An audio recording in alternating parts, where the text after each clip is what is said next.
کہ یہ جو ربیع الاول ہے جس پہ ہم خوشیاں منا رہے ہیں, مٹھائیاں بانٹ رہے ہیں, ہار پھول ہے, اور تو بہت کچھ ہونے لگا ہے, طواف شروع ہو گئے ہیں, کعبہ کی شبی بنائی جاتی ہے, اس کا طواف ہو رہا ہے, کیک کٹ رہے ہیں, یعنی بدعت میں جتنا آگے جائیں گے تو جاتے چلے جائیں گے نا آپ. تو اس لیے میں نہیں کہتا کہ جو ربیع الاول منا رہے ہیں وہ نبی سے محبت نہیں کرتے, کرتے ہوں گے, ہم سے زیادہ محبت کرتے ہوں گے, لیکن اللہ اس محبت کے اسٹائل کو قبول کرے گا, انداز کو قبول کرے گا جو اللہ اور اس کے رسول صلی اللہ علیہ وسلم کے بتائے ہوئے طریقے کے مطابق ہوگا. بھائی میں کچھ باتیں ربیع الاول سے متعلق کرنی تھیں آپ لوگوں کے سامنے. ربیع الاول کی آج کیا تاریخ ہے؟ ربیع الاول بس آ ہی رہا ہے نا, 12 ربیع الاول. دیکھو چند دلائل میں ہمیشہ سے دیتا ہوں, ان کو ریپیٹ کر دیتا ہوں.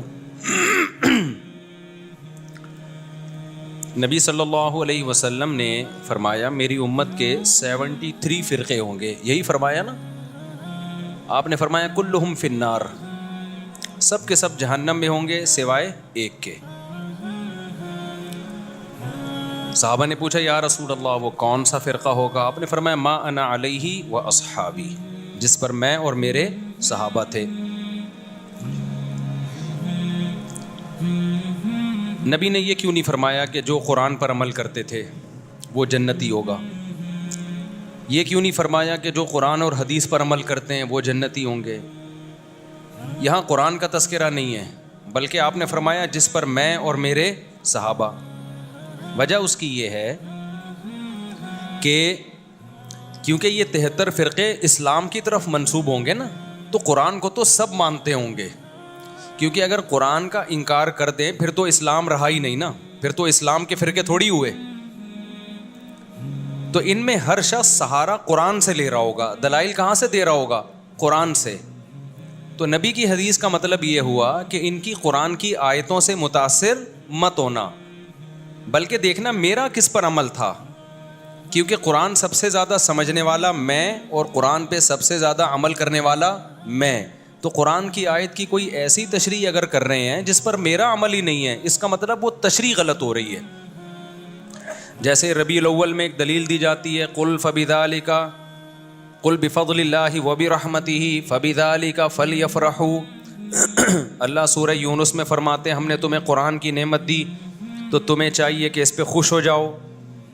اب لوگ کہتے ہیں اللہ تو کہہ رہے قرآن کی نعمت پہ خوش ہو جاؤ, تو نبی کی نعمت پہ تو اور زیادہ خوش ہونا چاہیے. تو نبی کی نعمت ہمیں ربیع الاول میں ملی ہے تو ہمیں ربیع الاول میں کیا ہونا چاہیے؟ خوش ہونا چاہیے.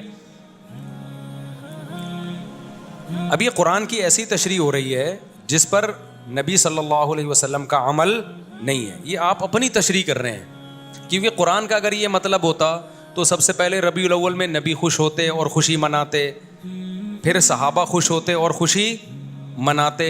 ہم تو دیکھ رہے ہیں نہ نبی نے خوشی منائی نہ صحابہ نے خوشی منائی. اب اس آیت کا مطلب کیا ہے؟ اس آیت کا مطلب یہ بھائی تمہیں قرآن کی نعمت ملی ہے خوش ہو جاؤ,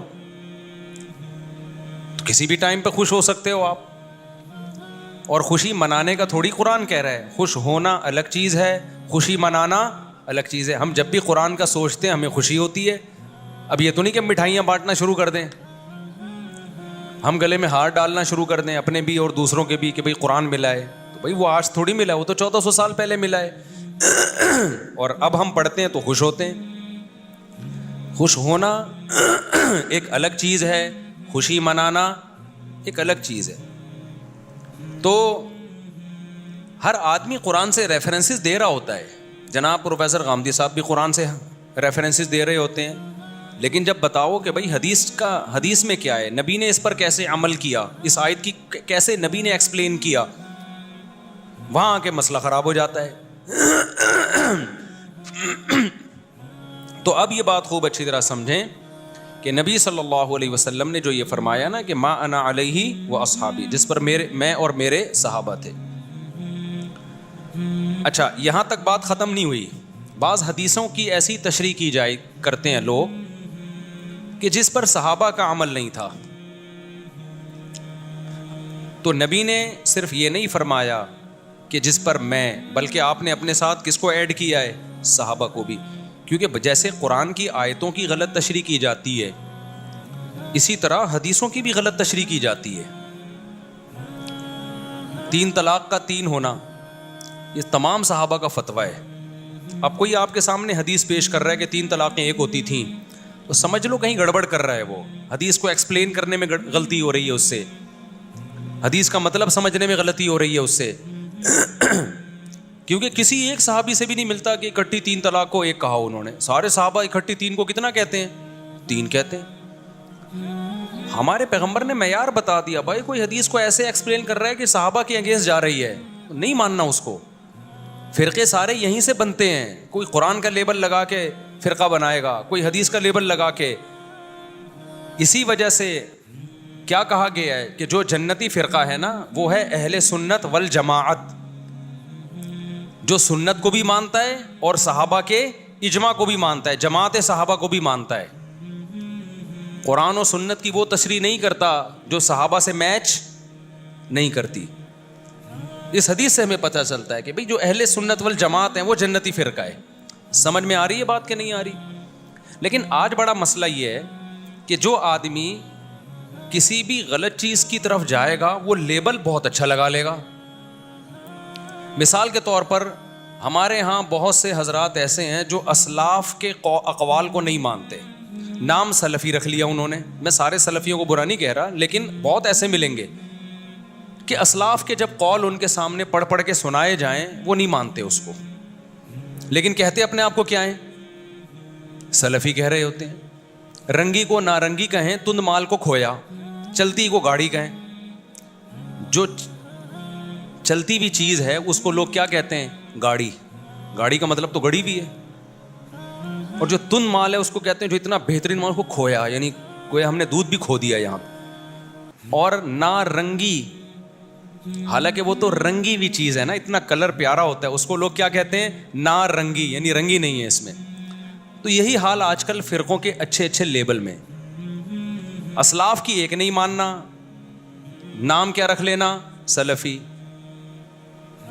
اہل سنت والجماعت یعنی حدیث اور صحابہ کو فالو نہیں کرنا، سنت اور جماعت، صحابہ کی جماعت کو فالو نہیں کرنا، نام کیا رکھ لینا؟ ہم اہل سنت والجماعت ہیں. سمجھ میں آ رہی بات؟ ملتے جلتے ناموں سے لوگ دھوکہ کھا رہے ہیں. جماعت المسلمین نے کیا گڑبڑ کی؟ حدیث میں آتا ہے جو مسلمانوں کی جماعت سے الگ ہو کے نیا فرقہ بنائے گا وہ جہنم میں جائے گا. مسلمانوں کی جماعت سے الگ ہوا ایک فرقہ 1975 میں، اس الگ فرقے، وہ فرقہ جماعت المسلمین سے الگ ہوا ہے نا مسلمانوں کی جماعت سے. اس نے نام اپنا کیا رکھ لیا؟ جماعت المسلمین. تو یہ ملتے جلتے ناموں سے دھوکہ کھانے کی بالکل بھی ضرورت نہیں ہے. یہ لیبل ہے مارکیٹ میں چل رہے ہیں. میں بار بار ایک مثال دیتا ہوں کہ ایک آدمی نے چینی کی بوری پہ چاول لکھا ہوا تھا. لوگوں نے پوچھا بھائی اس کے اندر چینی ہے، باہر چاول کیوں لکھا ہوا ہے؟ کہتا ہے مکھیوں کو دھوکہ دینے کے لیے. تو بتاؤ مکھی دھوکے میں آ جائے گی؟ مکھی تو دھوکے میں نہیں آتی، کیونکہ بوری کے اندر جو چینی کی خوشبو ہے وہ اس کو لائے گی. آپ لیبل سے دھوکے میں آتے ہو. جو اپنے آپ کو سلفی کہتے ہیں آپ سمجھتے ہو یہ اسلاف کے قول اقوال پر عمل کرتے ہیں. جو اپنے آپ کو اہل سنت والجماعت کہتا ہے آپ سمجھتے ہو یہ حقیقت میں اہل سنت والجماعت ہیں. جو اپنے آپ کو جماعت المسلمین کہتا ہے آپ سمجھتے ہو یہ سچی مچی کے جماعت المسلمین ہیں. آپ اس خوشبو کو نہیں دیکھ رہے کہ عملی دنیا میں کون ہے جو حدیث اور صحابہ کو فالو کر رہا ہے، پریکٹیکل لائف میں کون ہے. اس پہ آپ غور و فکر کرنے کے لیے تیار ہی نہیں ہو. تو ناموں سے میں جانے کی بالکل بھی ضرورت نہیں ہے. کام کو دیکھو، کام کیا ہے؟ کام اہل سنت والجماعت والا ہونا چاہیے. اب یہیں سے ہم ربیع الاول کو دیکھتے ہیں. ربیع الاول کو کہ یہ جو ربیع الاول ہے جس پہ ہم خوشیاں منا رہے ہیں، مٹھائیاں بانٹ رہے ہیں، ہار پھول ہے، اور اب تو بہت کچھ ہونے لگا ہے. طواف شروع ہو گئے ہیں، ایک کعبہ کی شبیہ بنائی جاتی ہے، اس کا طواف ہو رہا ہے، کیک کٹ رہے ہیں. یعنی بدعت میں جتنا آگے جائیں گے تو جاتے چلے جائیں گے نا آپ. لیکن آپ پہلے اسٹیپ سے دیکھیں، مٹھائیاں تو بٹتی ہیں، حلوے تو پکتے ہی ہیں. یہ تو بہت کم درجے کا کوئی بدعت کو فالو کرے گا نا تو پہلا اسٹیپ ہے اس کا. لیکن ہمیں تو ایک لڈو بھی نہیں ملتا نبی کی سیرت میں. حلوہ تو آگے کی چیز ہے بھائی. ایک مبارک بادی کا پیغام بھی نہیں ملتا ہمیں پیغمبر کی سیرت میں کہ ربیع الاول آیا ہو اور ہمارے نبی نے کسی کو مبارک بادی کا پیغام دیا ہو، یا چلو نبی نے نہیں دیا صحابہ نے دیا ہو. کوئی ایک ضعیف موضوع روایت بھی نہیں ہے اس بارے میں. سمجھ میں آ رہی ہے بات کہ نہیں آ رہی؟ تو اب اگر کوئی اسکالر قرآن و سنت کے دلائل کے انبار لگا دیں، اس کا مطلب بھائی وہ قرآن و سنت کی اپنی اخپل تشریح ہے. یہ پشتوں میں کہتے ہیں اخپل ہے. ہمیں صحابہ میں نہیں ملتی یہ چیز، نہ تابعین میں ملتی ہے، نہ تبع تابعین میں ملتی ہے. یہ تو ہندوستان میں بہت بعد میں جا کے ایک رسم شروع ہوئی ہے. تو اس لیے میں نہیں کہتا کہ جو ربیع الاول منا رہے ہیں وہ نبی سے محبت نہیں کرتے ہوں گے، ہم سے زیادہ محبت کرتے ہوں گے، لیکن علم نہ ہونے کی وجہ سے محبت کا رخ ٹھیک بولو نہیں ہے. میں کسی پہ الزام نہیں لگاتا کہ وہ نبی سے سب نبی کی محبت میں ہی رہے ہیں. کیک بھی کٹ رہے ہیں اور بتیاں بھی لگا رہے ہیں، ہار پھول بھی، اور کچھ لوگ تو ناچ گا بھی رہے ہیں، کر رہے ہوں گے. لیکن بھائی یہ محبت وہ ہے جو آپ کے، یہ وہ اسٹائل ہے جو آپ کا اپنا اسٹائل ہے. اللہ اس محبت کے اسٹائل کو قبول کرے گا، انداز کو قبول کرے گا جو اللہ اور اس کے رسول صلی اللہ علیہ وسلم کے بتائے ہوئے طریقے کے مطابق ہوگا. تو پہلی بات تو یہ ہوئی کہ ہمیں صحابہ، تابعین، تبع تابعین، اہل سنت والجماعت کے فقہ میں 4 امام ہیں. فقہ کہتے ہیں قرآن و سنت کے جو مسائل مرتب کیے ہیں وہ کنہوں نے کیے ہیں؟ 4 اماموں نے. امام ابو حنیفہ، امام مالک، امام شافعی، امام احمد بن حنبل. یہ وہ اسکالرز ہیں جن کو پوری اہل سنت والجماعت نے مانا ہے. جیسے حدیث میں امام بخاری کو امام مانا نا، لوگ کہتے ہیں نا کہ امام حنیفہ کے امام ہونے کی کیا دلیل ہے، ہمارے امام تو صرف پیغمبر ہیں. بھائی امام ابو حنیفہ کو امام فقہ میں مانا جاتا ہے ایک خاص جزئیے میں، کہ نبی صلی اللہ علیہ وسلم تو نبوت میں امام ہے، سب کے امام ہیں. اس کی مثال ایسے جیسے امام بخاری حدیث میں امام ہیں یا نہیں. اب کوئی کہ نہیں ہمارے امام صرف امام نبی صلی اللہ علیہ وسلم ہے، تو ابے بھائی تو کدھر کی کدھر لگا رہا ہے. اس سینس میں ہم تھوڑی امام ابو حنیفہ کو امام بولتے ہیں. ہم اس سینس میں امام ابو حنیفہ کو امام بولتے ہیں جس سینس میں ہم امام بخاری کو حدیث کا امام بولتے ہیں. تو اسی سینس میں ہم امام ابو حنیفہ کو فقہ کا امام بولتے ہیں. فقہ کا مطلب کیا ہے؟ قرآن و حدیث سے مسائل مرتب کر کے ہمارے سامنے پیش کیے، انہوں نے کیے یا ان کے شاگردوں نے ان کے حکم پہ کیے، لیکن یہ انداز ان کا تھا. ایک مرتب شکل میں ہمارے پاس اسلامی قانون آئے، ایک ریسرچ ہو کے. یہ کام امام شافعی نے بھی کیا، امام مالک نے بھی کیا، امام احمد بن حنبل نے بھی کیا، اور بھی کچھ اماموں نے کیا، لیکن وہ پنپ نہیں پایا امت میں. اللہ کی طرف سے اس کو مقبولیت نہیں ملی. علماء صالحہ نے اس کو اس طرح قبول نہیں کیا، ان کے کام کو ایکسیپٹ کیا. جیسے بہت سارے محدثین گزرے ہیں، لیکن سب تو مشہور نہیں ہوئے نا. جن سے اللہ نے کام لیا، جن کو امت میں مقبولیت ملی، وہ امام ابو داؤد ہیں، امام بخاری ہیں، امام مسلم ہیں، امام بہقی ہیں، اور امام ابن ماجہ ہیں. تو یہ مشہور لوگ ہیں جن کو بس اللہ کی مرضی ہوتی ہے، امت میں کسی کو اللہ مقبولیت عطا کر دیتے ہیں جس سے اللہ دین کا کام لینا چاہیں. تو اس سینس میں امام حنیفہ کو امام کہا جاتا ہے. کچھ لوگ کہتے ہیں ہمارے امام تو صرف محمد صلی اللہ علیہ وسلم ہے، اور کوئی ہمارے امام نہیں ہے. ان کو اپنے دماغ کے علاج کی ضرورت ہے. ایک صاحب کہنے لگے، میں نے کہا قائد اعظم نے فرمایا. اس نے کہا قائد اعظم جو ہے نا صرف پیغمبر صلی اللہ علیہ وسلم ہے. قائد اعظم ہوتے سب سے بڑے قائد، وہ صرف محمد صلی اللہ علیہ وسلم ہے. ابے میں نے کہا کدھر کی کدھر لگا رہے. قائد اعظم ہم اس سینس میں نہیں کہتے کہ نبی کے مقابلے میں، وہ تو یقیناً پیغمبر صلی اللہ علیہ وسلم ہے. قائد اعظم کا مطلب جتنے دنیا میں اس زمانے میں امام جو محمد علی جناح کے دور میں جو بھی قائدین ہیں جنہوں نے اپنے قوموں کی آزادی کے لیے محنت کی، اس سینس میں ہم قائد اعظم کہتے ہیں. تو آج کل سینس لیس لوگ ہیں اور وہ ہمیں کہہ رہے ہیں ہم سے دین سیکھو، جن کو امام کے لفظ کا مطلب نہیں. امام ہر جگہ مختلف معنی میں استعمال ہوتا ہے. اب آپ کو ہمارے امام مفتی طارق مسعود صاحب ہیں، اگلا کہ ہمارے امام تو صرف جو ہے محمد صلی اللہ علیہ وسلم ہے. تو آپ کہو بھائی ہم مسجد کے امام کی بات کر رہے ہیں، نماز میں ہمارے امام مفتی صاحب ہیں. اگلا بولے نہیں، نماز میں بھی ہمارا امام محمد صلی اللہ علیہ وسلم ہے. آپ کو بھائی اصل میں یوں بتانا چاہ رہا ہوں کہ نماز میں، جمعے کی نماز میں ہمارے امام مفتی طارق مسعود صاحب ہیں. آپ کا ہی نہیں، جمعے میں بھی ہمارا امام کون ہے؟ محمد صلی اللہ علیہ وسلم ہے. ہم ان کو دیکھیں گے. اس کا مطلب یہ پاگل ہے. یہ کیا ہے؟ اس سے بحث کرنا فضول ہے. تو امام ابو حنیفہ کو محمد صلی اللہ علیہ وسلم کے مقابلے میں امام نہیں کہا جاتا. امام ابو حنیفہ کو اس سینس میں امام کہا جاتا ہے کہ رسول اللہ صلی اللہ علیہ وسلم سے جو حدیثیں منقول ہیں، اسی طرح قرآن سے اور صحابہ کے جو اقوال ہیں، ان کو چھانٹی کر کے ان میں بحث مباحثہ کر کے دلائل کی قوت کی زور سے ایک رائے قائم کر کے اسلامی لاء کو ریٹن فارم میں لانا. اور پھر پوری دنیا کے علماء کا اس پہ اعتماد کرنا یا بڑی دنیا کا اس پہ اعتماد کرنا، اس سینس میں ان کو امام کہا جاتا ہے. سمجھ میں آ رہی ہے بات کہ نہیں آ رہی ہے؟ اس سینس میں امام کہا جاتا ہے. تو اہل سنت والجماعت کے فقہ میں جو حدیثوں میں امام بخاری بھی امام ہے، امام مسلم بھی ہے، امام ابو داؤد بھی ہیں. اب اگر کوئی حدیث کی آج ایسی تحقیق لا رہا ہو جو امام بخاری کی تحقیق سے میچ نہیں کر رہی، تو آپ اس کی تحقیق کو مانو گے؟ اٹھا کے دیوار پہ پھینک دو گے، بولا کہ تو نیا آیا ہے کیا؟ یہ کام ائمہ محدثین پہلے کر چکے ہیں. اسی طرح یاد رکھو فقہ میں یہ چاروں کو امام مانا گیا ہے، اور ان کے شاگردوں کو ان کے بعد امام مانا گیا ہے. اور ان کے شاگرد صدیوں سے چلتے چلتے آج تک آ رہے ہیں. امام شافعی کے بھی امام احمد بن حنبل یہ امام بخاری کے استاذ ہیں. اب سوچو امام بخاری کا استاذ کیا بلا ہوگا، وہ میں بلا برے سینس میں نہیں کہہ رہا، یعنی علم میں کیا مقام ہوگا جو امام بخاری کے کیا ہیں، استاذ ہیں. اور پھر امام احمد بن حنبل کے استاذ ہیں امام شافعی، سمجھ رہے ہو؟ پھر امام شافعی کے استاذ ہیں محمد ابن حسن جو امام ابو حنیفہ کے شاگرد ہیں. اور امام محمد بن حسن کے استاذ کون ہیں؟ امام ابو حنیفہ.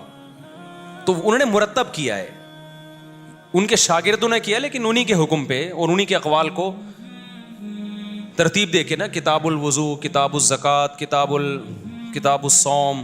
اس سے پہلے یہ ترتیب ہمیں نہیں ملتی تھی، جیسے حدیثوں کی ترتیب نہیں ملتی تھی ہمیں، حدیثیں تو تھیں، ترتیب نہیں تھی. تو ایسے ہی فقہ کے مرتب ہونے سے پہلے فقہ تو تھا، مسائل تو تھے، مرتب بعد میں کیا گیا ہے. اب جب ایک چیز مرتب ہو جاتی ہے نا تو پھر آپ اس کے پابند ہو جاتے ہیں. پھر اس میں یہ کہنا کہ اس کی کیا دلیل ہے کہ میں ابو حنیفہ یا امام شافعی کے فقہ کو فالو کروں، نبی کے دور میں تو کچھ بھی نہیں تھا. تو میرے بھائی یہ بالکل ایسی فضول بات ہے جیسے کوئی کہ مجھے کیا ضرورت ہے امام بخاری کی کتاب کو فالو کروں، نبی کے دور میں تو یہ کتاب تھی نہیں. بھائی نبی کے دور میں یہ ساری حدیثیں تھیں، مرتب بعد میں کیا گیا، صحیح ضعیف کو چھانٹا بعد میں کیا ہے. جب کر لیا تو اب آپ اس کو فالو کرنا پڑے گا آپ کو اس کو. تو اسی طرح نبی کے دور میں، صحابہ کے دور میں مسائل تھے، مرتب نہیں تھے، چھانٹی نہیں تھے، ضعیف قول بھی تھا، صحیح قول بھی تھا. ان ائمہ نے مرتب کر کے قانون کو مرتب کر دیا. اب جب مرتب کر دیا، پوری امت اس پہ جمع ہو گئی. اب آپ اس سے ہٹو گے تو آپ ایک نیا فتنہ کھڑا کرو گے. اب آپ کو اس کا پابند ہونا ہے. میں سمجھا پا رہا ہوں اپنی بات؟ تو اس لیے اب جو دلیل دی جاتی ہے وہ ایسے کہ قرآن، حدیث، اجماع امت اور فقہ، وہ اسلامی فقہ جو آج سے پہلے اہل سنت والجماعت کے اماموں نے مرتب کر دیا ہے. اب اس میں دکھانا پڑے گا آپ کو. تو ہم دیکھتے ہیں ان چاروں میں ربیع الاول کا تذکرہ نہیں ملتا ہمیں کہ ربیع الاول کوئی مقدس مہینہ ہے، یا ربیع الاول میں لڈو کھانا ہے، یا لڈو میں اس لیے بولتا ہوں مزہ لڈو میں ہے، حلوے بولنے میں مزہ نہیں آتا. بھائی ہم ربیع الاول میں لڈو کھا نہیں رہے، بولنے تو دو نا، اتنی بھی سختی نہیں ہے اسلام میں. تو لڈو کا جو مزہ ہے نا، اصل میں یہ لڈو میں نے یہاں سے سیکھا ہے. ہمارے بچپن میں ایک دوست تھے، وہ کہیں رشتہ لینے بھیجا نا انہوں نے، تو ان کا رشتہ ہو گیا. تو وہ ہمارے بڑوں، خاندان کے بڑوں میں سے آتے تھے. تو اب وہ جس دن جا رہے تھے نا منگنی کرنے، تو میرا کزن مجھے کہہ رہا تھا ان کے دل میں لڈو پھوٹ رہے ہیں. تو وہاں سے مجھے لڈو کا لفظ یاد ہو گیا. ان کے دل میں کیا پھوٹ رہے ہیں؟ وہ اپنی نا مسکراہٹ چھپا نہیں پا رہے تھے. تو میرے دوست نے مجھے ان کے دل میں لڈو پھوٹ رہے ہیں. لیکن شادی کے بعد پھر جو ایسے ان کے دل میں کریلے پھوٹے ہیں نا، واللہ اللہ ہی جانے. تو خیر، تو ہم دیکھتے ہیں نہ امام ابو حنیفہ سے اس بارے میں کچھ منقول ہے، نہ امام شافعی سے، نہ امام مالک سے، نہ امام احمد ابن حنبل سے. یہ چاروں فقہ کے امام ہیں جن کو پوری دنیا میں فالو کیا گیا ہے. آپ انڈونیشیا میں جاؤ گے سارے شافعی ملیں گے، ملیشیا میں جاؤ گے سارے شافعی ملیں گے آپ کو، ایران میں جاؤ گے جو اہل سنت والجماعت میں سارے حنفی ملیں گے آپ کو، ازبکستان، آذربائیجان جو روس سے آزاد ریاستیں ہیں ان میں سارے حنفی ملیں گے آپ کو، پورا افغانستان حنفی ہے، پورا پشاور حنفی، پورا لاہور، سوائے چند فیصد لوگوں کے جو حنفی نہیں ہیں، وہ بھی اب حنفی نہیں ہوئے. ان کے باپ دادوں میں جاؤ گے وہ بھی سارے کیا تھے؟ حنفی. کچھ لوگ کہتے ہیں ہم منگول ہیں، تو منگول سارے حنفی تھے جب اسلام قبول کیا تھا انہوں نے. سمجھ میں آ رہی ہے بات؟ کچھ لوگ کہتے ہیں ہم کیا ہیں؟ منگول ہیں. تو آپ ماضی میں جاؤ گے سارے منگول کیا تھے؟ جب اسلام قبول کیا تھا سارے کیا تھے؟ وہ حنفی تھے. یہاں تک کہ آج جو یہ کہہ رہے ہیں نا ہندوستان پاکستان میں حنفی نہیں ہوں، تو وہ نہیں ہے تو اس کے ابا حنفی تھے. ابا نہیں ہو تو دادا حنفی تھے، دادا نہیں تو پردادا تو کنفرم کیا تھے؟ حنفی. اسلام آیا ہی حنفی ہی اسلام لے کر آئے ہیں بر صغیر میں. سمجھ میں آ رہی ہے بات؟ بر صغیر میں اسلام کون لے کر آیا ہے؟ حنفی لائے ہیں. تو سارے حنفی تھے. جتنے بر صغیر میں آپ کو حنفیوں کے علاوہ نظر آئیں گے نا، یا شافیوں کے علاوہ، تو وہ دادا پردادا پردادا کے اوپر، بس اس سے آگے ان کے سارے کون تھے؟ وہ حنفی. تو پوری دنیا میں جہاں بھی اسلام گیا ہے نا، اور آج تھوڑی گیا ہے، صدیوں پہلے گیا ہے، تو یا تو حنفی تھے. پورا افریقہ مالکی ہے، وہاں امام مالک کے فالوورز پہنچے جنگوں میں، جہاد میں، تو وہاں سارا کیا ہے؟ فقہ مالکی ہے. ملیشیا، انڈونیشیا، سارا کیا ہے؟ فقہ شافعی ہے. پورا ہندوستان، پورا بنگلہ دیش، پورا افغانستان، پورا برما، یہ پوری آبادی چائنا سے کئی گنا زیادہ ہے، یعنی کئی گنا تو نہیں لیکن بہت زیادہ ہے. یہ سارے کیا تھے بھائی؟ جب اسلام آیا حنفی تھے. کوئٹہ پورا کیا جب اسلام آیا؟ حنفی. افغانستان میں جتنے بڑے بڑے جہادی کمانڈر گزرے ہیں جو لڑتے رہے ہیں غیر مسلموں سے، ہندوستان میں آ کے جو راجپوتوں سے لڑائیاں ہوئی، ہندوؤں سے لڑائیاں ہوئی، پانی پت کی لڑائی، وہ سارے حنفی تھے. شاہ اسماعیل شہید رحمۃ اللہ علیہ جو انگریزوں کے خلاف جہاد کرنے نکلے، وہ اور ان کی فوج میں سارے کیا تھے؟ حنفی. مجدد الفسانی رحمۃ اللہ علیہ، جنہوں نے جب اکبر بادشاہ نے نیا دین نکالا اور ملحد ہو گیا، اس کے جو ہے نا اس کو اصلاح کرنے والے اور ہندوستان میں اسلام کو بچانے والے مجدد ثانی، وہ بھی کیا تھے؟ تو آپ کو ہندوستان کی 1200 سالہ تاریخ میں سارے حنفی ملیں گے. آپ ملیشیا کی 1200 سالہ تاریخ میں سارے شافعی ملیں گے آپ کو. سعودی عرب کی 1200 سالہ تاریخ میں 70-75% حنبلی ملیں گے آپ کو. سمجھ رہے ہیں؟ اور یہ چاروں اہل سنت کے والجماعت کے مکاتب فکر ہیں. اب یہاں لوگ ایک بات کہتے ہیں کہ ہمیں تو نبی نے حنفی نہیں کہا، نہ ہمیں نبی نے شافعی کہا ہے. سمجھ رہے ہو بات کو؟ ہم تو مسلم ہیں، یقیناً مسلم ہیں، غیر مسلم کے مقابلے میں. اللہ نے ہمارا نام مسلم رکھا ہے، کس کے مقابلے میں؟ غیر مسلم. لیکن جب اہل سنت والجماعت میں ہی قانون مرتب ہو گیا تو اس قانون میں اگر کوئی ایک مکتبہ فکر کو فالو کر رہا ہے تو وہ دوسرے مکتبہ فکر سے جو اپنی پہچان الگ کرے گا، مسلم کہہ کے نہیں کرے گا. اب کوئی شافعی یہاں بیٹھا ہوا ہو، مجھ سے پوچھے آپ کیا ہیں، میں کہا مسلم، تو کہے گا میں کیا غیر مسلم نظر آ رہا ہوں تجھے؟ تو حنفی کہا جاتا ہے شافعی کے مقابلے میں، حنبلی کہا جاتا ہے شافعی کے مقابلے میں. اور اس کی ضرورت کبھی پڑتی نہیں ہے، کبھی پڑھے تو کہا جاتا ہے، ورنہ پڑتی نہیں ہے ضرورت اس کی. سمجھ رہے ہو گے؟ میں تو ابھی صرف یہ بتانے کے لیے بتا رہا ہوں کہ یہ جو آج کل نئے نئے مارکیٹ میں فرقے آ رہے ہیں نا کہ ہمارا کوئی فقہی دین نہیں، نہ ہم حنفی ہیں نہ شافعی ہیں، ان کے ابا دادا پردادا کیا تھے؟ سارے حنفی تھے. اب یا تو وہ سارے غلط تھے یا یہ غلط ہیں. تو لوگ بڑے آرام سے کہہ دیتے وہ سارے غلط تھے. وہ سارے کیا تھے؟ غلط. میرے ایک بیان پہ کسی نے کمنٹس کیے کہ اگر صدیوں سے مسلمان غلط چیز پہ چلے آ رہے ہیں تو کیا ہم اس غلطی پہ باقی رہیں کیا؟ یہ کمنٹ بہت دفعہ آتے ہیں میرے بیان پہ. مفتی صاحب بار بار یہ کہتے ہیں کیا یہ سارے صدیوں سے غلط تھے؟ کیا یہ سارے صدیوں سے غلط تھے؟ پھر لوگ یہ بھی نیچے کمنٹس، میں کمنٹس بہت پڑھتا ہوں اپنے بیانات کے نیچے تاکہ مجھے بھی اصلاح کا موقع ملے نا، مجھے بھی پتہ چلے ہمارے بیان کا امپیکٹ کیا ہو رہا ہے، پبلک جا کدھر کو رہی ہے. تو بہت سے لوگ یہ کہتے ہیں کیا یہ سارے غلط تھے؟ پھر دلیل میں کہ یہود و نصارہ میں بھی تو سارے غلط تھے، یہود و نصارہ بھی تو صدیوں سے غلط چلے آ رہے ہیں، تو وہ غلط ہو سکتے ہیں تو ہم نہیں غلط ہو سکتے. تو خوب سمجھ لو، اس قوم کو، اس امت کو یہود و نصارہ پہ قیاس کرنا غلط ہے. یہود و نصارہ میں جو پیغمبر آئے وہ آخری نبی نہیں تھے، لہذا اللہ کی طرف سے کوئی گارنٹی نہیں تھی کہ یہ گمراہ نہیں ہو سکتے، لہذا وہ صدیوں سے سارے گمراہ ہو گئے. وہ آخری نبی نہیں ہے، اور نئے نبی نے آنا ہے. لیکن ہمارے پیغمبر صلی اللہ علیہ وسلم کے بعد اب کوئی نیا پیغمبر نہیں آئے گا، لہذا اللہ نے ضمانت لی ہے کہ اب یہ امت صدیوں سے غلط بات پہ جمع نہیں ہو سکتی، کیونکہ نیا پیغمبر آ کے تھوڑی ٹھیک کریں گے اس امت کو. تو علماء صلحاء نہیں ٹھیک کرنا ہے، تو سارے غلط ہو گئے تو ٹھیک کون کرے گا؟ کیا 15ویں صدی میں 2-4 اسکالر آ کے ٹھیک کریں گے کیا؟ نہیں آئی بات میرا خیال ہے سمجھ میں. تبھی حدیث میں آتا ہے لا تجتمع امتی علی ضلالہ. آپ نیٹ پہ لکھیں، اس کا ریفرنس آ جائے گا، عربی میں لکھ دیں آپ. نبی صلی اللہ علیہ وسلم نے فرمایا میری امت گمراہی پہ جمع نہیں ہو سکتی. اس میں آپ نے یہ نہیں فرمایا کہ فلاں سن میں نہیں ہو سکتی، فلاں میں ہو سکتی ہے، مطلب کبھی بھی جمع نہیں ہو سکتی. جب کبھی بھی نہیں ہو سکتی تو اس کا مطلب صدیوں سے جو اتنی بڑی امت چلی آ رہی ہے نا، یہ ٹھیک تھی بھائی. آپ غلط ہیں جو نئی نئی چیزیں مارکیٹ میں آ رہی ہیں. جتنے آپ کو یہاں ملیں گے نا جو حنفیت کو چھوڑ چکے ہیں، ان کے ابا یا تو حنفی، ابا بھی چھوڑ چکے تو دادا حنفی نکلیں گے ان کے. یہ 2-3 صدیوں سے پہلے یہ سلسلہ جاتا ہی نہیں, کوئی قبر بھی نہیں دکھا سکتا کسی غیر حنفی کی ہندوستان میں 250-300 سال پرانی, سمجھ رہے ہو, زندہ تو دور کی بات, قبر بھی نہیں ملے گی آپ کو. تو انگریزوں سے ہم لڑے ہیں بھائی, انگریزوں نے ہم سے حکومتیں چھینی ہیں. خلافت عثمانیہ کا خاتمہ ہوا, وہ بھی سارے حنفی تھے جنہوں نے خلافت قائم کی ہے. 300-400 سال تو بڑی اسٹرانگ خلافت تھی. تو یورپ انہی کو مسلم سمجھتا تھا, انہی کے خلاف سازشیں کرتا تھا, انہی کی حکومت کو توڑا گیا ہے.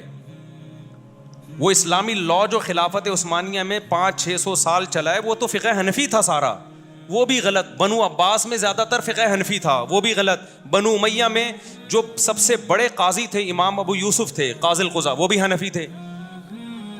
تو یار یہ کدھر کو آپ قوم کو لے کے جا رہے ہو ہیں؟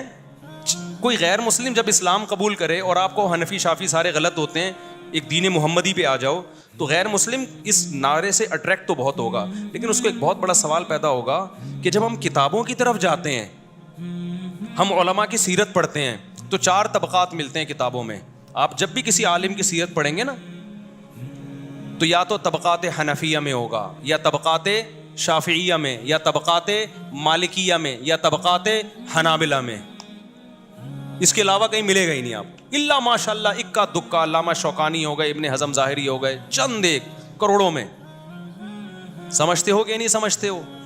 تو یہ جو لیبل اچھے اچھے لگا کے آپ کو لوگ کہہ رہے ہیں نا ہم فرقوں کے خلاف ہیں, وہ فرقوں کے خلاف نہیں ہیں, وہ ایک نیا فرقہ مارکیٹ میں لانچ کر رہے ہیں. میں بار بار یہ بات کہتا ہوں, سمجھتے ہو؟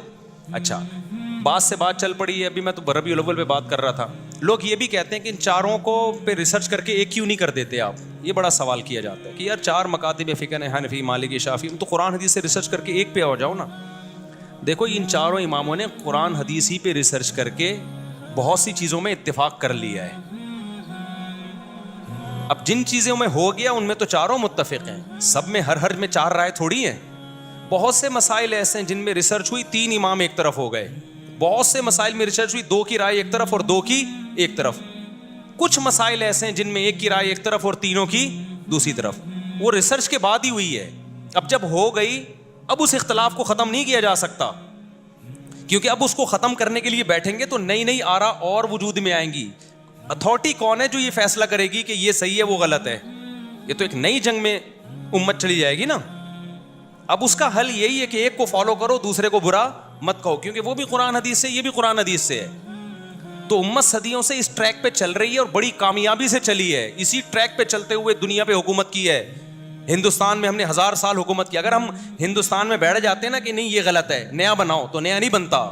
مسلمانوں کی تلواریں آپس میں ہی چلتی رہتی, ایک دوسرے سے مناظروں میں ہی ساری صلاحیتیں برباد ہو جانی تھیں. سمجھتے ہو کہ نہیں سمجھتے ہو؟ تو منگول بھی کیا تھے بھائی؟ حنفی تھے وہ. تو اگر کوئی کہہ رہے کہ میں یوں, تو وہ باپ دادا سارے ان کے حنفی نکلیں گے آپ.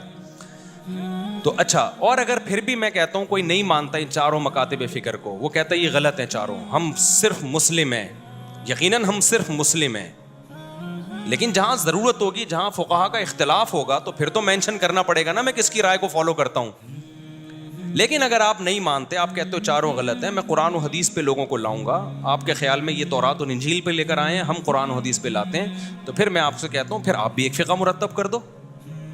کتاب الوضو, کتاب الزکوٰۃ, کتاب الصوم ایک لکھو جس پہ آپ کے مسلک کے سارے علماء کے دستخط ہوں. لیکن ایسا پاسبل نہیں ہے, کیونکہ ایک رائے ہوگی, دوسرے کی دوسری رائے ہوگی, تیسرے کی, اور اتنا اختلاف ہوگا جو چاروں اماموں میں بھی نہیں ہے. اتنا بڑا ایک اختلاف, تو 5واں مرتب ہی نہیں ہے کوئی. تو مرتب نہیں ہے تو ہم کیسے لوگوں کو کہیں کہ اس کو فالو کرو؟ ہے ہی نہیں. اب میں آتا ہوں ربیع الاول کی طرف. تو اب مجھے بتاؤ, قرآن میں ہے ربیع الاول منانے کا, حدیث میں ہے. اگر قرآن کی آیتیں سے آپ نکالتے بھی ہو, تو ہم پیغمبر کی سیرت میں ہمیں کیوں نظر نہیں آتا؟ صحابہ کی سیرت میں ہمیں نظر کیوں نہیں آتا؟ تابعین کی سیرت میں, چاروں اماموں کی کتابوں میں کیوں نہیں ہے؟ وہ تو زیادہ ماہر تھے وہ تو. اور ہمارے جو حضرات ہیں جو ربیع الاول مناتے ہیں, وہ تو امام حنیفہ کو کہتے ہیں اپنے آپ کو کہ ہم ان کی اتباع کرتے ہیں. وہ تو اپنے آپ کو حنفی کہتے ہیں. تو فقہ حنفی کی کتابوں میں دکھا دیں بھائی, جو معتبر کتابیں ہیں, اس میں بھی کہیں نہیں ملے گا آپ کو. اب رہ کیا گیا؟ اب رہ گئے ہمارے جذبات. تو دین جذبات کا نام نہیں ہے. دین کس کا نام ہے؟ اللہ, اس کے رسول کی اطاعت کا نام ہے. اب میں ایک بات آپ سے کر کے اپنی بات کو ختم کرتا ہوں. کہ دیکھو ہمیں حدیث میں ملتا کیا ہے کہ نبی صلی اللہ علیہ وسلم نے اپنی ولادت کے دن کو کیسے منایا ہے، منایا بھی ہے کہ نہیں منایا۔ ہمارے نبی صلی اللہ علیہ وسلم کی صحیح حدیث سے ثابت ہے کہ آپ پیر کے دن پیدا ہوئے، یہ بات سب مانتے ہیں، امت کا اتفاقی عقیدہ ہے کہ نبی کس دن پیدا ہوئے؟ پیر کے دن۔ آپ صلی اللہ علیہ وسلم پیر کے دن روزہ رکھا کرتے تھے۔ صحابہ نے پوچھا تو آپ نے فرمایا یہ میری ولادت کا دن ہے۔ مجھے بتاؤ روزہ اور عید یہ جمع ہو سکتے ہیں؟ بولو، عید کے دن کوئی روزہ رکھتا ہے؟ حالانکہ آپ صلی اللہ علیہ وسلم نے اور کوئی بھی ایسا کوئی دن منایا نہیں ہے، صرف ایک ولادت کو منایا، کس طرح سے؟ روزہ رکھ کے۔ اس میں یقیناً یہ حکمت تھی کہ امت اس کو سیلیبریٹ کرنا نہ شروع کر دے، اس کو تہوار کے طور پہ منانا نہ شروع کر دے، روزہ رکھ کے مہر لگا دو کہ اس میں تہوار اور عید کا عنصر ختم۔ اگر آپ صلی اللہ علیہ وسلم روزہ نہ رکھتے تو یہ نیوٹرل ہوتا ہے، یہ دن نہ تہوار کا ہوتا نہ روزے کا ہوتا۔ پھر بھی تہوار منانا جائز نہیں تھا، کیونکہ تہوار کے لیے ثبوت کی ضرورت تھی، قرآن و سنت سے ثبوت دکھانا چاہیے۔ ہم خود سے تو کوئی عید نہیں بنا سکتے نا بھائی، ایک عید الفطر ہے اس کی ہمیں دلیل ملتی ہے، ایک عید الاضحیٰ ہے اس کی دلیل ملتی ہے، بیچ میں کسی دن کو ہم عید منا لیں تو جائز ہوگا؟ لوگ بولیں گے قرآن حدیث سے دکھاؤ۔ تو اگر نبی صلی اللہ علیہ وسلم نے پیر کے دن روزہ نہ بھی رکھا ہوتا تو بھی یوم ولادت کو سیلیبریٹ کرنا یا تہوار کے طور پہ منانا ہمارے لیے جائز نہیں ہوتا، کیونکہ بخاری مسلم کی حدیث ہے لِكُلِّ قَوْمٍ عِيدٌ وَلَنَا عِيدَانِ۔ آپ نے فرمایا ہر قوم کے لیے ایک سال میں ایک دن تہوار کا ہوتا ہے، اور ہمارے کتنے ہیں؟ دو، ایک عید الفطر اور ایک عید الاضحیٰ۔ یہاں تک بات کلیئر ہو گئی۔ لیکن ہمارے نبی نے اس سے آگے بڑھ کے باقاعدہ روزہ رکھا، اور روزہ اور تہوار جمع نہیں ہو سکتے۔ تو تہوار کا تو کانسیپٹ ہی ختم ہو گیا ہے۔ آپ کہہ سکتے ہو ہم رات کو مناتے ہیں عید میلاد النبی، ہم دن میں تھوڑی مناتے ہیں، ہم کب مناتے ہیں؟ رات کو۔ اور بڑی مشکل میں اسلامی تہوار جتنے بھی ہوتے ہیں دن میں ہوتے ہیں، راتوں میں غیر مسلموں کے تہوار ہوتے ہیں۔ عیسائیوں کی کرسمس صبح 8 بجے ہوتی ہے، رات کو 12 بجے ہوتی ہے۔ رات کو عیسائیوں کو دیکھا ہوگا سج دھج کے بتیاں وتیاں لگا کے جو بھی وہ کرتے ہیں۔ ہمارے تہوار دن کی روشنی میں، جبکہ دن میں نبی نے روزہ رکھ لیا۔ اب ایسا نہ ہو آپ 12 بجے کو روزہ رکھنا شروع کر دو، پیر کا روزہ ہے، 12 کا تو روزہ بھی نہیں ہے۔ یہ تو میں سمجھانے کے لیے، کیونکہ روزے کے لیے بھی ثبوت چاہیے۔ ویسے تو سال میں کسی بھی دن روزہ رکھو، آپ اسپیشل اس دن کو زیادہ فضیلت سمجھ کے روزہ رکھنا یہ جائز نہیں ہے۔ تو نبی نے اپنے یوم ولادت میں روزہ رکھا۔ پہلی بات، تہوار رات کو نہیں ہوتے، اسلامی تہوار کب ہوتے ہیں؟ دن میں ہوتے ہیں۔ کیوں؟ اسلام نے دن کی روشنی میں، کیونکہ رات کے نا جب خوشی مناتا ہے تو برائیوں کی طرف ذہن جاتا ہے انسان کا، شراب کباب کی طرف جاتا ہے۔ تبھی دیکھو کرسمس میں کتنی شرابیں پی جاتی ہیں، کتنا کچھ ہوتا ہے الٹا پلٹا۔ اسلام نے کانسیپٹ رات سونے کے لیے، عبادت کے لیے، دن کیا ہے؟ خوشی کے لیے۔ صبح صبح ہم عید کی نماز کیسے نہا دھو کے آتے ہیں، اس بہانے بہت سے پوستی صبح اڑے جاتے ہیں، اس بہانے کتنا نورانی وقت ہوتا ہے۔ جمعہ بھی ایک چھوٹی عید ہے، حدیث میں اس کو بھی مجازاً عید کہا گیا ہے۔ اس میں بھی خطبہ ہوتا ہے جیسے عیدوں میں ہوتا ہے، اس میں بھی 2 رکعتیں ہوتی ہیں جیسے عید میں۔ جمعے کی وہی شرائط ہیں جو عید کی شرائط ہیں۔ جمعہ گاؤں میں نہیں ہوتا، صحابہ کرام گاؤں سے جمعہ شہر میں پڑھنے آیا کرتے تھے۔ عید کی نماز بھی گاؤں میں نہیں ہوتی۔ جمعے کے لیے بھی کچھ شرطیں ہیں کہ اتنے افراد ہوں گے تو جمعہ ہوگا۔ عید کے لیے بھی شرطیں ہیں کہ اتنے افراد ہوں گے تو عید کی نماز ہوگی۔ 2 آدمی عید کی نماز نہیں پڑھ سکتے، 2 آدمی جمعے کی نماز بھی نہیں پڑھ سکتے۔ عید میں بھی خطبہ ہے، جمعے میں بھی کیا ہے؟ خطبہ۔ عید کے دن روزہ رکھنا بھی حرام، اور اسپیشلی جمعے کو خاص کر کے روزہ رکھنے کو بھی نبی نے ناپسند کیا ہے۔ تو ساری باتیں جمعے میں عید والی پائی جاتی ہیں کہ نہیں پائی جاتی؟ اب آپ ذرا دلائل کو سمجھیں، اس سے پتہ چلتا ہے جمعے میں بھی عید کا کانسیپٹ ہے۔ اب آپ دیکھو، سب سے پہلے جو آسمانی مذہب ابھی جو باقی ہیں ان میں یہودی مذہب تھا، ان کے لیے ہفتے کا دن مقدس، ہفتے کے دن وہ جمع ہو کے عبادت کرتے۔ اس کے بعد کون سی قوم آئی؟ عیسائیوں کی، ان کے لیے کون سا دن مقدس تھا؟ اتوار کا۔ اس کے بعد مسلمان آئے تو کون سا ہونا چاہیے تھا؟ پیر کا۔ کیا خیال ہے بھائی؟ تو وہ تو نبی کا یوم ولادت بھی تھا، تو وہ تو 2 وجہ سے، ایک تو یہ کہ ہم عیسائیوں کے بعد آئے تو اتوار کے بعد پیر بنتا ہے, اور دوسرا ہمارے نبی کا یوم ولادت بھی ہے تو نور علی نور. اب تو ہمارے لیے پیر کا دن اور مقدس ہونا چاہیے تھا, اور تہوار منانا چاہیے, نہا دھو کے کپڑے پہن کے. جمعہ جو ہے پیر کو ہونا چاہیے تھا, لیکن اسلام نے کیا کر دیا اس کو ریورس. نا نا نا نا نا, اتوار کے بعد پیر تو آتا ہے, اور تم آئے بھی عیسائیوں کے بعد ہو, لیکن میں ریورس کر کے جمعے کی طرف لے جاؤں گا, تاکہ کسی کے ذہن میں یہ تصور نہ بیٹھ جائے کہ نبی کا چونکہ یوم ولادت ہے اس لیے اس کو سیلیبریٹ کرنے کے لیے ہمیں یہ دن مقدس بنا کے ہمیں دیا گیا ہے, تاکہ ہم اس میں نہائیں دھوئیں, صاف ستھرے کپڑے پہن کے مسجدوں میں آئیں. تو آپ مجھے بتاؤ, ہفتے میں 7 دن ہیں, ان میں ایک دن یوم ولادت ہے, تو آپ نہاتے اس دن ہو, خوشبوئیں اس دن لگاتے ہو, یا جمعے کو لگاتے ہو؟ کبھی دیکھا نبی صلی اللہ علیہ وسلم نے پیر کے دن خوشبوئیں لگائی ہوں, نہائے ہوں؟ ویسے تو آپ ڈیلی خوشبو لگاتے تھے, لیکن اسپیشلی جو آپ کے لیے جوڑا تھا وہ جمعے کے دن کے لیے تھا.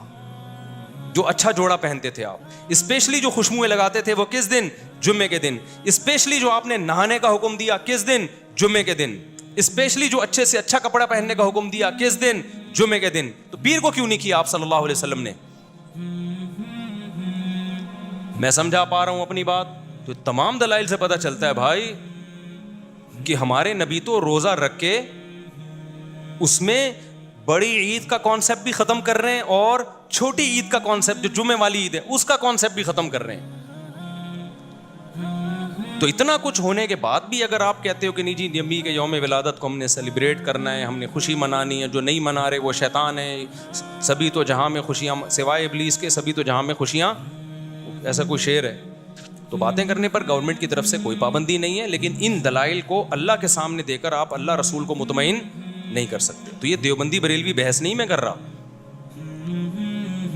دیوبندی بریلوی تو بہت بات کے نام ہیں, ہم تو بات کر رہے ہیں سیدھا سیدھا. بھائی قرآن کی بات کرو, حدیث کی بات کرو, اور آپ فقہ میں فقہ حنفی کو فالو کرتے ہو. آپ کہتے ہو قرآن حدیث کی تشریح میں جب اختلاف ہوگا تو ہم کس کو فالو کریں گے؟ فقہ حنفی کو فالو کریں گے. یہی مطلب ہوتا ہے فقہ حنفی کو فالو کرنے کا. یہ مطلب نہیں ہوتا کہ قرآن حدیث کے خلاف ہم فقہ حنفی کو فالو کر رہے ہیں, یا نبی کے خلاف. نبی کے خلاف کوئی شخص فقہ حنفی کو فالو کرے تو وہ کافر ہے, کیونکہ نبی کی بات پر ابو حنیفہ کی بات کو ترجیح دے رہا ہے وہ. لیکن ہوتا ایسے نہیں ہے, ہوتا یہ کہ نبی کے بات کے کئی مطلب نکل رہے ہیں, تو اس میں کس کی رائے کو ترجیح دی جا رہی ہے؟ ابو حنیفہ کی رائے کو. اپنی رائے کے بجائے, یا آج کل کے اسکالرس کے بجائے فقہ حنفی کو ترجیح دی جا رہی ہے, یا فقہ شافعی کو ترجیح دی جا رہی ہے. تو آپ تو کچھ بھی نہیں ہے آپ کے پاس. تو اس کا مطلب یہ ہوا کہ بھائی پھر یہ خواہشات ہیں یا وہ جذبات ہیں جس پہ اللہ اس کے رسول صلی اللہ علیہ وسلم کی طرف سے مہر نہیں لگی ہے. تو پھر بدعت اسی کو تو کہتے ہیں, اٹ از کالڈ بدعت. اور کسے کہتے ہیں بدعت؟ تو اچھا ایک آخری بات میں کر کے, اگر یہ واقعی تہوار ہے نا 12 ربیع الاول یا یوم ولادت, اب تو 12 ربیع الاول نبی کا تاریخ ولادت ہے ہی بھی نہیں, لیکن اب فرض کر لیں کہ چلو ہے, اگر یہ ہے تو اس میں 2 چیزیں ہیں. دنیا میں جتنی بھی قومیں ہیں نا, جتنے بھی مذہب ہیں, ان کا اپنے تہواروں میں کوئی اختلاف نہیں ہوتا, وہ سب سیلیبریٹ کرتے ہیں تہوار کو. تہوار کی یہ ڈیفینیشن ہے. جیسے ہندوؤں کا بھی کوئی دن آیا ہوا تھا نا 1-2 دن پہلے, تو سارے ہندو, یہاں تک کہ جو سیکولر لبرل ہندو ہیں وہ بھی منا رہے, بلکہ بہت سے مسلمانوں بھی منانا شروع کر دیا ان کے ساتھ. عیسائیوں کا تہوار 25 دسمبر کو آتا ہے. اٹلی کیا, جرمنی کیا, پیرس کیا, امریکہ کیا, پاکستان کیا, سعودی عرب کیا, کہیں دنیا میں کوئی عیسائی ہوگا وہ کرسمس منائے گا. کوئی زیادہ منائے گا, کوئی تھوڑا منائے گا, مخالفت کوئی نہیں کرے گا. تہوار تواتر سے چلا آتا ہے سب. جیسے اسی طرح مسلمانوں کے تہوار ہیں عید الفطر, عید الاضحیٰ. دن میں اختلاف ہوگا کہ آج منانی ہے کہ کل منانی ہے, وہ تو تاریخ میں اختلاف کی وجہ سے نا. لیکن ایسا ہوتا ہے کہ سعودی عرب میں عید منائی جا رہی ہے, جاپان میں نہیں منائی جا رہی. بھائی جاپان کے مسلمان بھی منا رہے ہیں, سعودیہ کے بھی, کراچی کے بھی, پنجاب کے بھی. جو لبرل مسلمان ہیں وہ بھی منا رہے ہوتے ہیں, کچھ نہ کچھ وہ بھی مبارکباد دے دیتے ہیں. جنہوں نے پورے رمضان روزہ نہیں رکھا, تراویح نہیں پڑھی, کچھ بھی نہیں کیا, وہ بھی کہتے ہیں بھائی عید مبارک. کہتے ہیں کہ نہیں کہتے؟ اگر یہ 12 ربیع الاول ہمارا تہوار ہے, عید کا دن ہے, تو اس میں اتنا بڑا اختلاف کیوں ہے؟ پھر اتنا بڑا اختلاف ہے, پورے ملک میں یہ شارٹ ہے. پورے سعودی عرب میں ایک جھنڈا بھی نظر نہیں آئے گا آپ کو. آپ کہہ دو وہ وہابی ہیں, وہ فلانے ہیں, وہ ڈمکانے ہیں. میں بھی اس بحث میں نہیں پڑھ رہا کہ کون وہابی ہے کون غیر وہابی ہے. میں تو کہہ رہا ہوں تہوار چاہے وہابی ہوں, وہابڑے ہوں یا غیر وہابڑے ہوں,